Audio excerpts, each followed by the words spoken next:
What is the best index fund? Should 24-year-old Collin be investing in semiconductors? And can you hack the lottery by buying all the tickets? You're going to find out right now. Money, get to the bag. Welcome back to the Personal Finance Club show. Hey, Jen. What's up, Jeremy? So I just got lunch on the way to do this recording. And in San Diego, Pacific Beach, near where I live, where the office is, a new Jimmy John's opened up. And Jimmy John's holds a special place in my heart. Not sponsored, by the way, but nothing is sponsored. I don't know why I keep needing to give that caveat. Yeah, I know. It's like we're just swimming in sponsorships over here. But yeah, in college, probably like 50% of the calories I consumed were from Jimmy John's. It was just like cheap subs, fast. You like run in, you run out. I'm on my bike riding to campus. You like 2 minutes and you can get a sub. And there's like $5. And then like with chips and a pickle, it was like $7 or something like that. And so I did this on the way into the office because there's a new Jimmy John's that just opened up. I went to school in Michigan. I'm in Southern California now. Like Jimmy John's over the past 20 years has finally like made its way across the coast. And I was like looking forward to some like nostalgic Jimmy John's subs, like my old college days. So I like knew the menu, I knew how to order. I like ordered the sub and I went to pay, and things were a little different. First, asked me the whole, it's going to ask you a question. I was like, I know what question it's going to ask. You don't need to be all coy about it. You're going to ask for a tip, and that didn't used to happen. You used to just pay. And then I was like expecting it to be like $7 because I just was like living in this nostalgic memory of these $7 combo meals from college. And then the price came up and it was like $18.50, and I was like, oh. It like shocked me back to 2025 Southern California. I'm like, ooh, yeah, tip. And so, I literally, for the first time, I looked at the menu price. I was like, oh, it's like $12. It used to be $5 is $12. And like the pickle, which used to be, I think, just free, is $2. And the chips are $3 plus a tip or whatever it is. Pretty wild, different times than college. I'm also getting old. So No, you never. Never. I know, as my Gandalf gray beard is glinting against the camera. So that showed me a little bit of the passage of time. So I want to ask, do you have an early money memory, or do you remember your earliest money memory?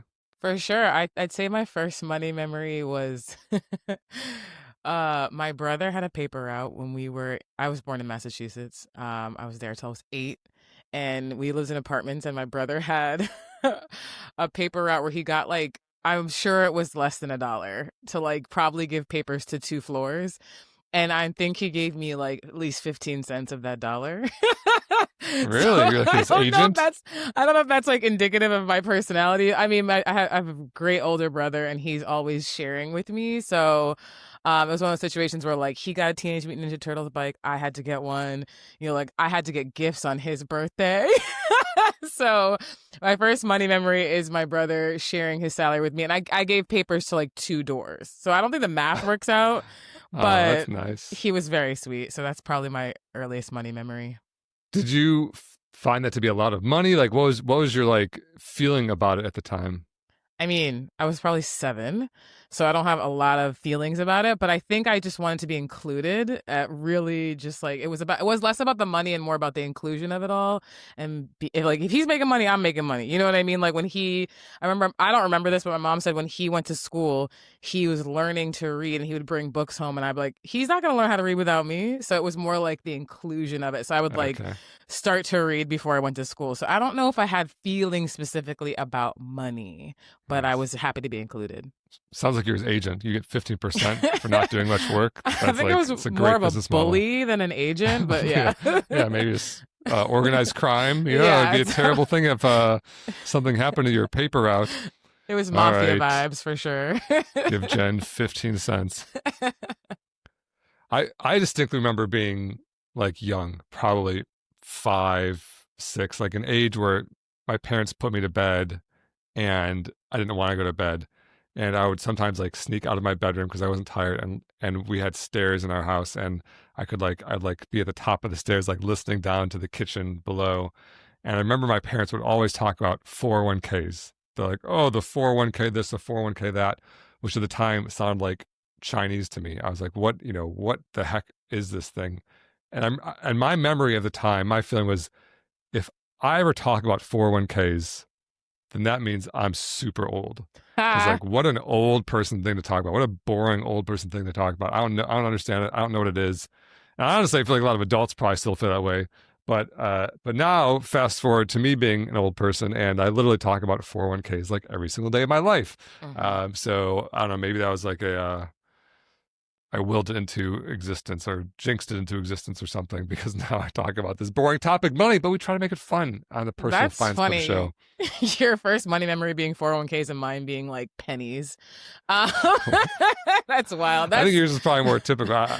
My memory was like not even understanding it, but yeah, definitely a weird memory. Okay, well, we have a special guest star for our first segment today, don't we?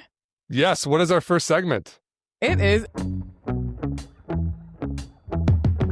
Explain It Like I'm 5. This is so great. There's all these complex topics. And yes, we have a special guest star. So what are we talking about today?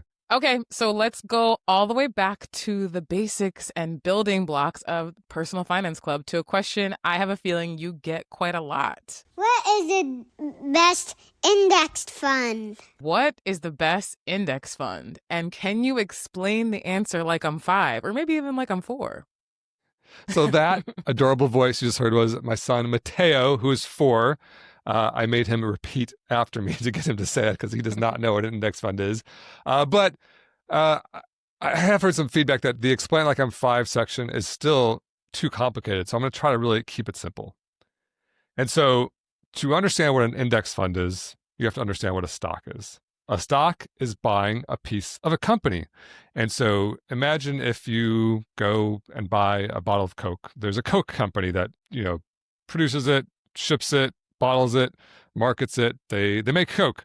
And they're owners of the Coke company. Not one person doesn't own the entire company. It's owned by lots of people, and it's tracked by shares in the company. And so you can buy a share of Coke. And you can basically buy a share of basically any company you've heard of. Any of these big companies are generally called publicly traded companies, which means you can buy them as a member of the public. And so you could buy Coke, you could buy Nike, you could buy Home Depot. All these stores you see, you can buy shares of the company. And so it begs this question, which shares do you buy? Which companies do you buy? And I'm going to spare you the entire reasoning, but the best answer, in my opinion, is to buy all of the companies.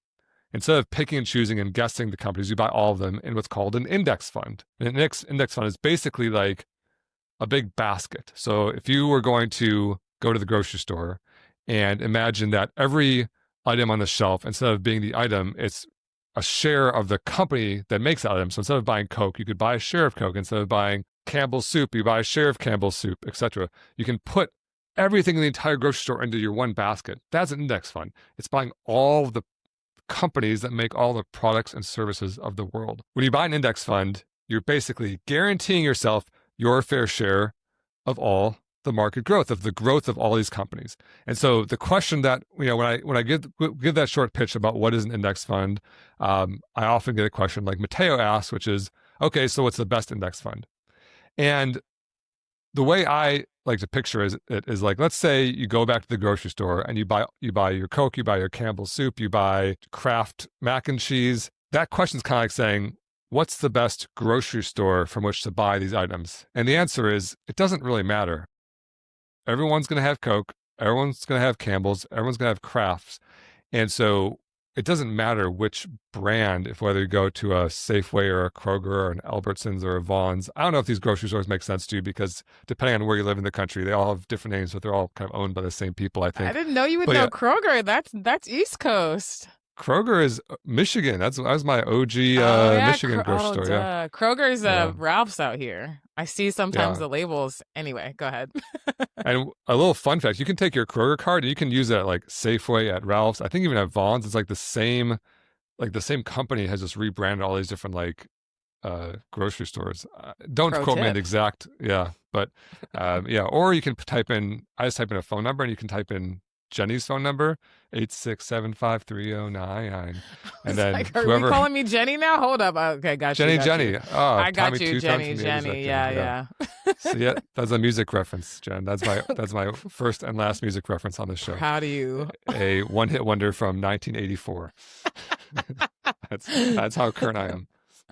Amazing.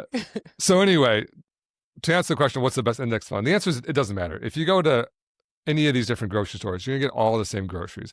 And in fact, I'll show a chart on the screen right here. I took the 10 or so most popular index funds in the US, and they're pretty different from each other. So in this list is VOO, ITOT, VTI, VTSAX, IVV, VFINX. Like, you might recognize some of those ticker symbols, you might not, but they differ a lot because some of them track 500 companies, some of them track 3,000 companies, some of them are ETFs, some of them are mutual funds. And this is kind of the confusing landscape, which leads to this question, what's the best one? And when you chart them all on top of each other, Jen, can you tell me what that looks like? Are you looking at the chart right now? They're on top of each other.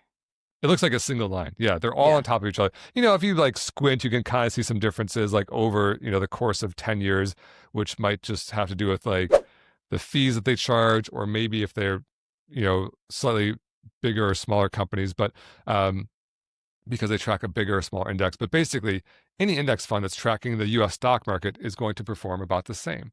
And so when choosing the best one, it's not really about one's going to perform better than another. It's just picking one that trades free with your brokerage. So you wouldn't want to buy a Vanguard mutual fund in a Fidelity account because you'll get hit with a transactional fee. So you want to trade free, no transaction fees. In the US, all ETFs trade free with all brokerages.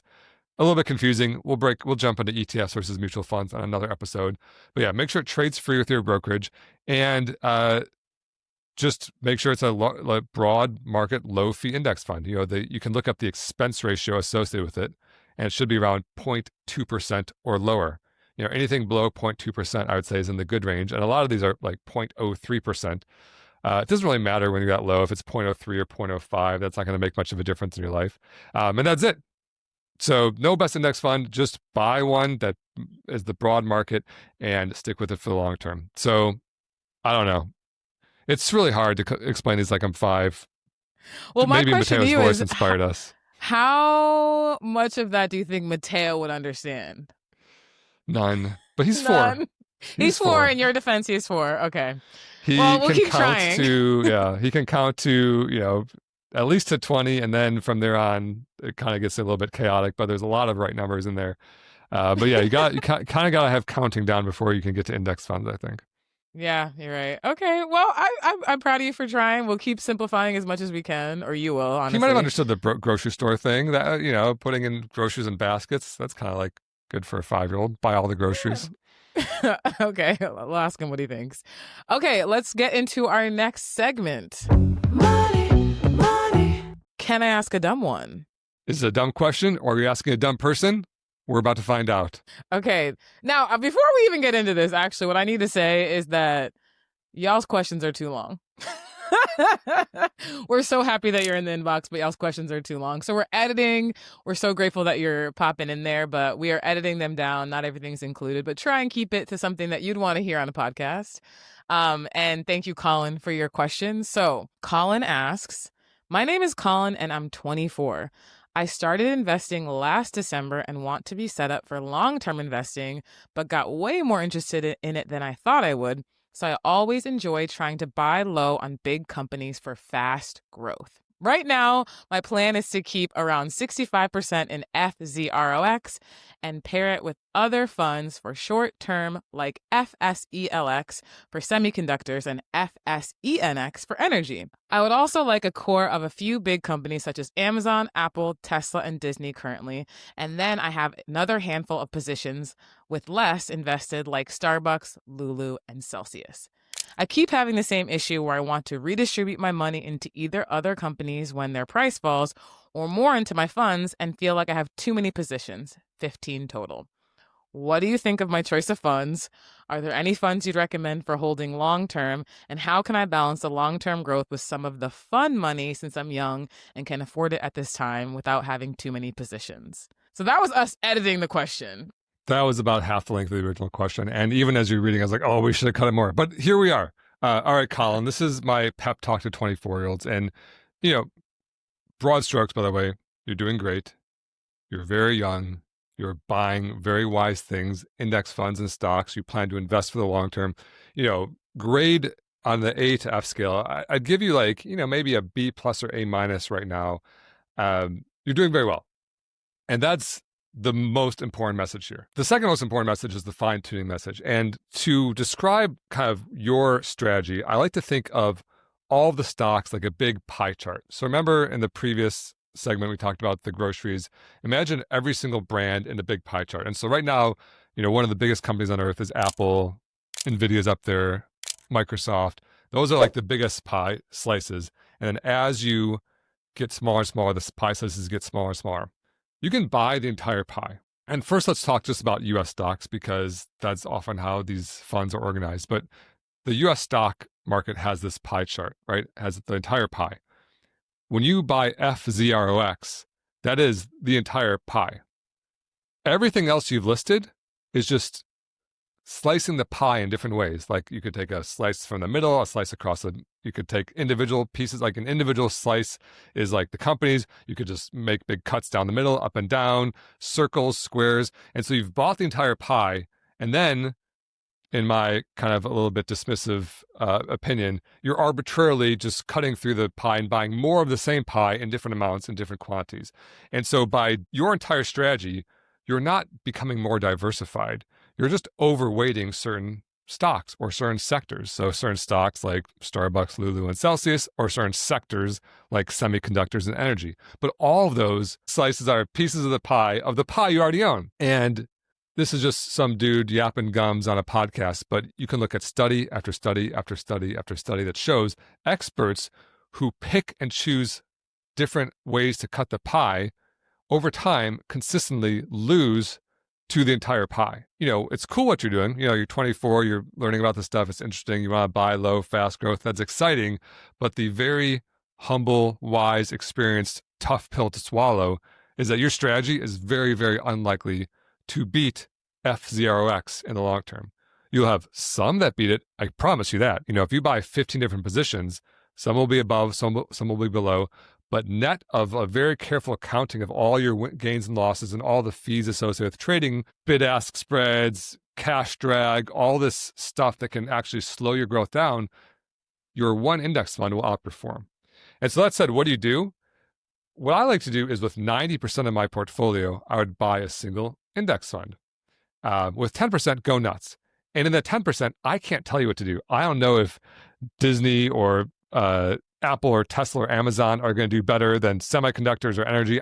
If I knew the answers to those questions, I'm like, kind of rich. I'm like poor rich, but I would be like rich. I'd be like billionaire rich, super yacht rich, because anyone who knows the future and can predictively tell you which sectors, which stocks are going to do better, they could trade that information and become a billionaire in a relatively short period of time. And the fact that people who are talking about this generally aren't billionaires is kind of like the dirty little secret of Wall Street, which is nobody knows what the future holds because the market's very efficient. And so for you, Collin, I'd say, hey, take it for what it is. This is just some dude that's got 20 years on you yapping his gums, but what you're attempting is very, very difficult. And you're actually going to end up with less money for having done it. And it's a lot more work. If you want to, that's cool with your 10%. Like I said, go nuts. But 90%. That said, everything we've talked about thus far is a U.S. stock.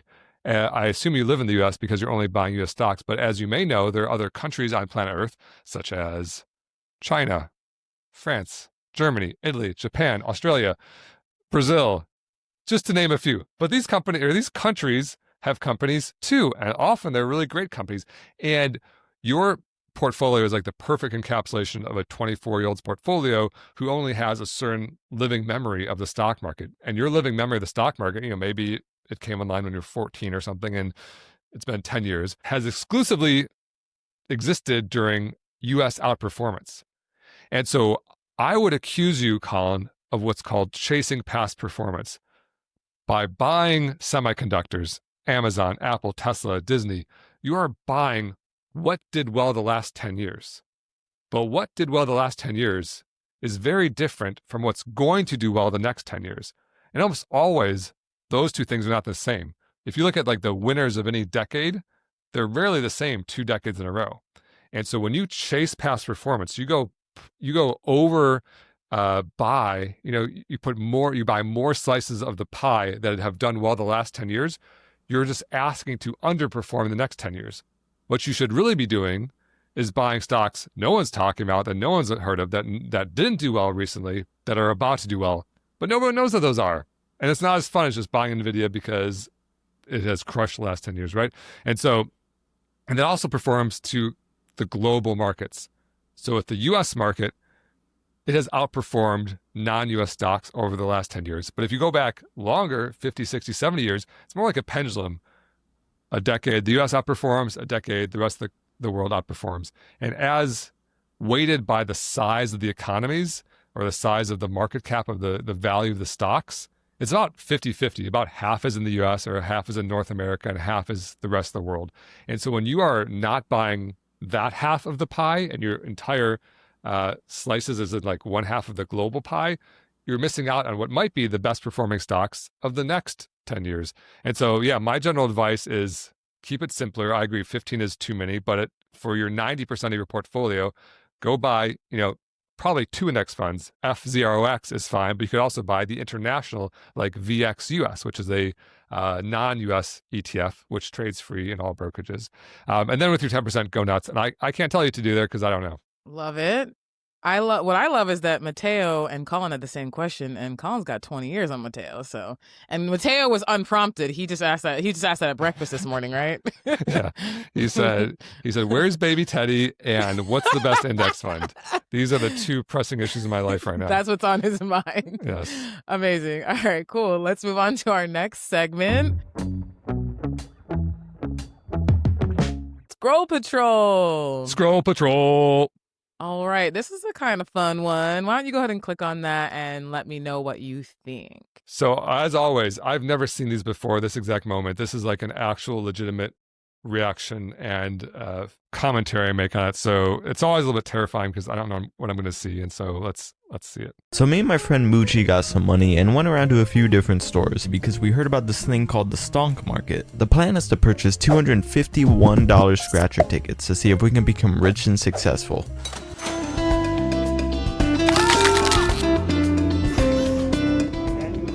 They don't need luck. They bought out the whole thing. How did you tell it was $1? It says $1. We have made it to our final destination. How much money do we have left? $69. Nice. That's what I'm talking about.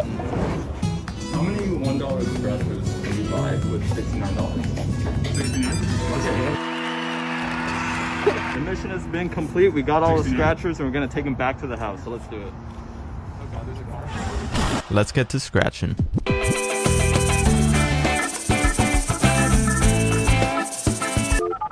$192.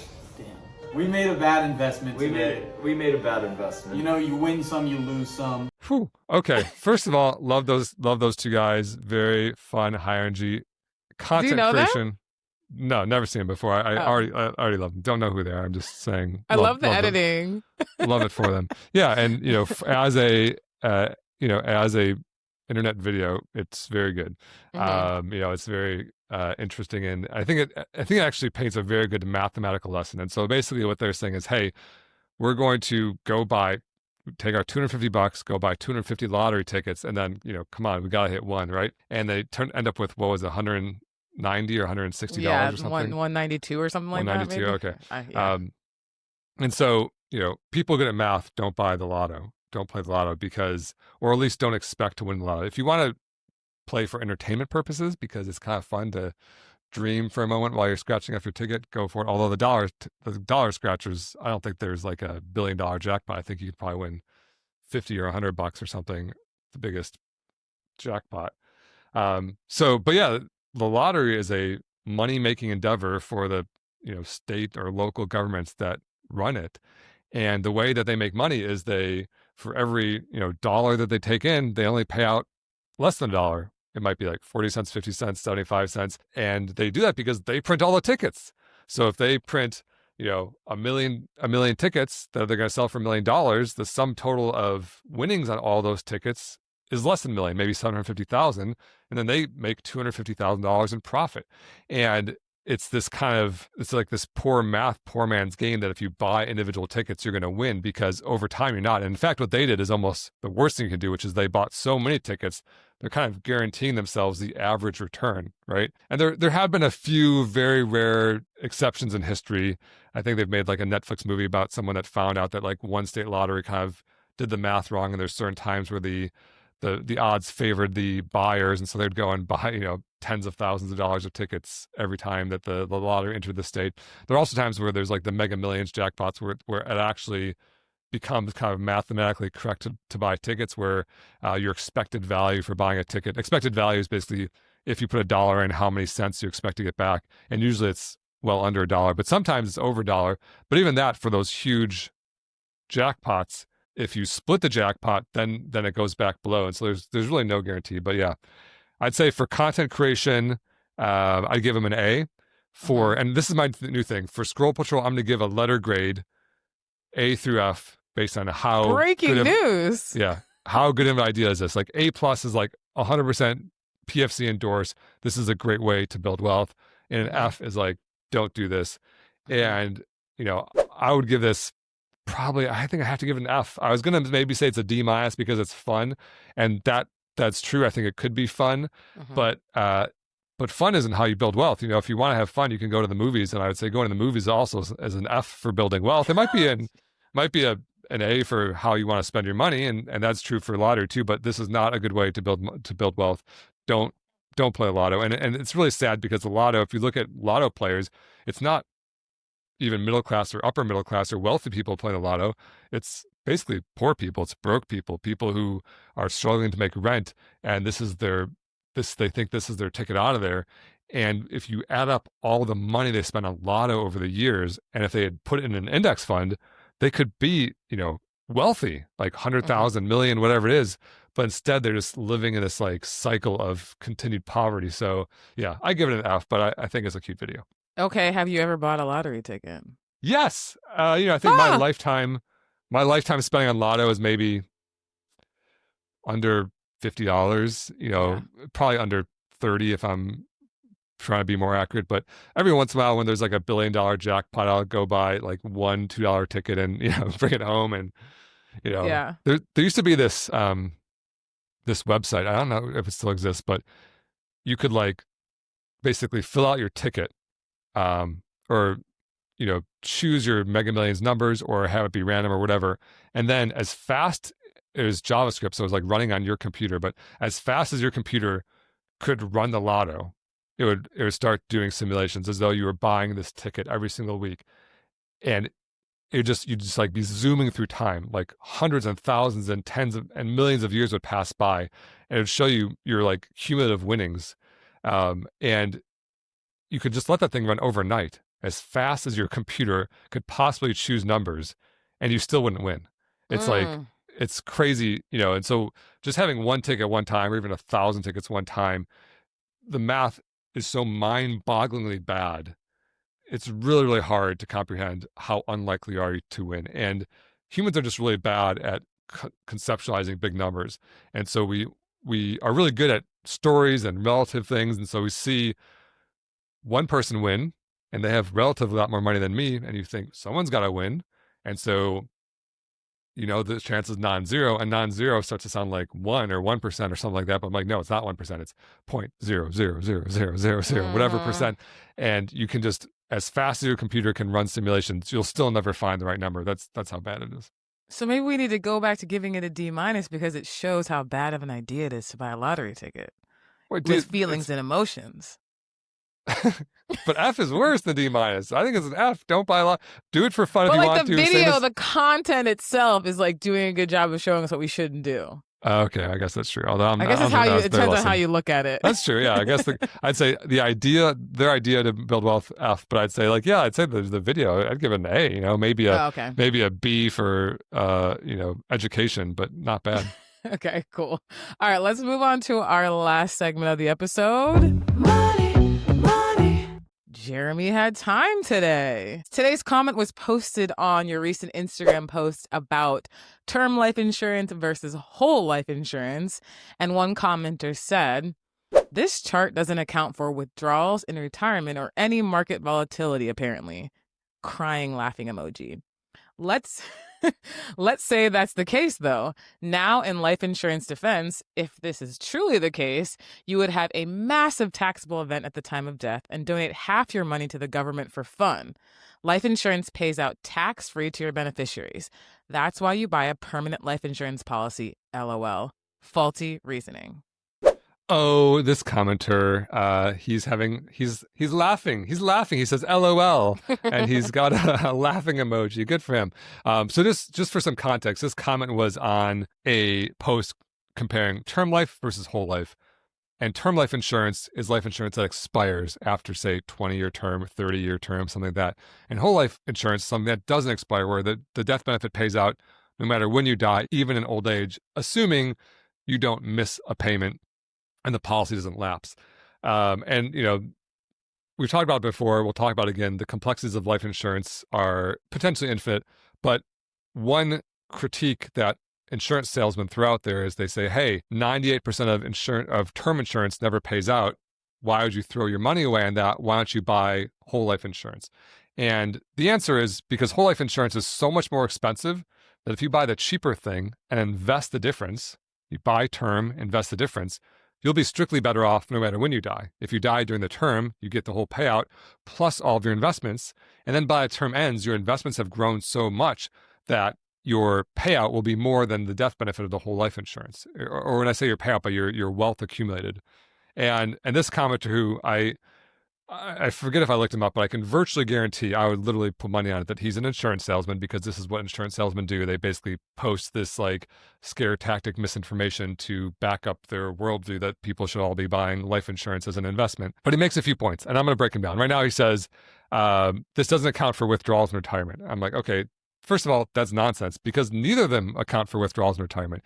You're not withdrawing from the whole life. You're not withdrawing from the term. This is talking about the death benefit, what the beneficiaries get. And they always talk about whole life or permanent life insurance or cash out life insurance as some great retirement plan, but it's not. So, but again, this chart isn't showing that. The second thing he says is this doesn't account for market volatility, which is actually true. So the line in this, if you're looking at it, you can see, but if you're just listening to it, I basically draw a line of how your investments will grow, and it's a smooth line going up exponentially. And that's not how real investments grow. Real investments would be bumpier, but it grows at about that rate historically. And that's the trade-off of investing versus a safer place to put money, like a savings account, right?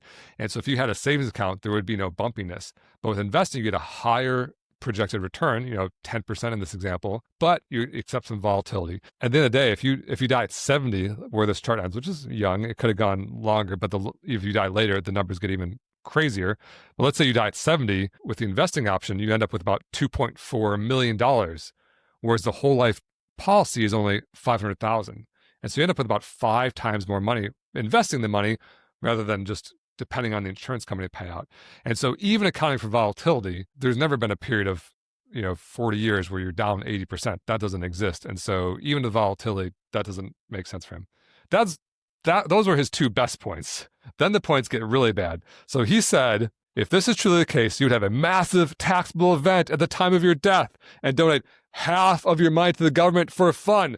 LOL, crying emoji face. And so he's saying, hey, if I go and buy an index fund in a brokerage account and rack up 2.5 million, and then I die, you're going to have a massive taxable event, number one, and you're going to donate half your money to the government. So first of all, I want to talk about the estate tax. And Jen, and I don't think you know the answer to this. This is the trivia question I give everyone. When you die, and maybe you have heard this, and if you have, then you're going to get it pretty close. But when you die, there's an estate tax. And the government taxes your state. Your state's all the stuff you own, your investments, your house, your cars, yada, yada, yada. All the stuff you own is your estate. And if your estate is worth over a certain dollar amount, the estate tax kicks in. Under that dollar amount, which is the lifetime exemption, you owe $0 in estate tax. So my question to you is, what do you think the lifetime exemption is? Like, how much money can you give to your beneficiaries, to your heirs, to your children with 0 tax before paying the estate tax? Now, I did take both of your courses, and this is in there. Oh. So I don't remember the number, but I know that it's super high, something that most people will not achieve. And I know it's millions. I feel like it's like 12 million. That's a really good guess, and I think that's actually exactly right as of like 2 years ago. But probably when you took the course, but it goes up every year. And as of today, in 2025, the lifetime exemption for the estate tax is $13.99 million, and that's for a single person. If you're married, it actually doubles to $27.98 million. So that means if you're a married couple, you can literally you can bequeath to your heirs $28 million and pay zero in estate tax. So this insurance salesman like scare tactic that you're going to donate half of your money to the government. The estate tax isn't half, by the way, either, but you're going to donate half your money to your government because you have $2 million in an investment is just straight up 100% fiction, lie, scare tactic, falsehood, right? Then the other thing he said is you would have a massive taxable event. And so I think what he's saying is, I mean, there's, that's partially, I don't know if he's talking about the estate tax or the capital gains tax. But like, let's say you invest, your investments grow to $2.4 million, but because of that huge amount of growth, probably 80 to 90% of it's growth and only 10% to 10 to 20% is principal. So let's say you invested $300,000 over the course of 40 years. It's grown to $2.8 million. If you, as an alive person, sell it all on one single day and realize all that gain, you would owe capital gains on that like $2.1 million of gains, right? So most of the money you have to pay capital gains tax, which, by the way, caps out at 20%. For most people, it's 15%. So it's not half, it's 15%, which means your $2.4 million become like $2.2 million. Not a crippling, not half, not a crippling thing. Obviously, way more than the $500,000 that life insurance would pay out, but still a tax. But here's what happens if you die.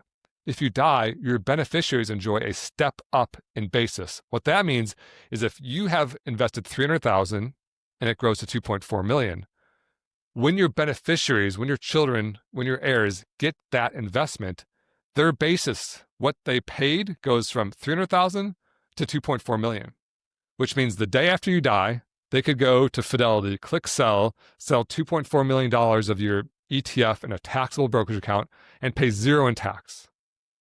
So this insurance salesman commenting who said you'd have a massive taxable event, he obviously didn't specify, but I assume he either meant from the capital gains and or the estate tax. Both are 100% false. In the U.S. tax code, your kids will pay zero on this $2.4 million investment that they're inheriting. So your net tax would literally be zero.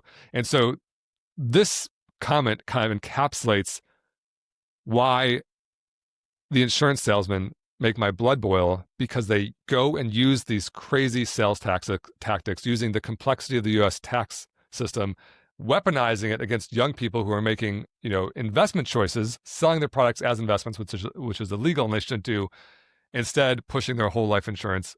Not a fan. I think this commenter is very bad. If I was to give this commenter grade F-, not a good comment in my opinion. Wow. Is there F-? It's a fail. It's a fail, man. I personally never seen an F in my life. So, wow, that's the toughest you've gone on our Jeremy Had Time today. I pity the fool. That was a bad comment. That was a bad one. Yeah, okay, you really went off. Love that. More of that. If you have any scroll patrols, maybe not Jeremy Had Time today, because that probably means they're commenting negative things on your post, but send them our way at podcast@personalfinanceclub.com. That is all that we have time for on today's show. We thank you for listening and hope to see you again next week. And don't forget to follow the 2 rules of Personal Finance Club. Rule number 1 is to live below your means, and rule number 2 is invest early and often. The Personal Finance Club show is produced by Jeremy Schneider and Jen Mundia. Music by Esabalu and Homie. Send your questions to podcast@personalfinanceclub.com. The Personal Finance Club show is co-hosted by Jeremy Schneider, who is a co-owner of Nectarine, an SEC-registered investment advisor. The views expressed on this show are those of the hosts and guests and do not necessarily reflect the views of Nectarine.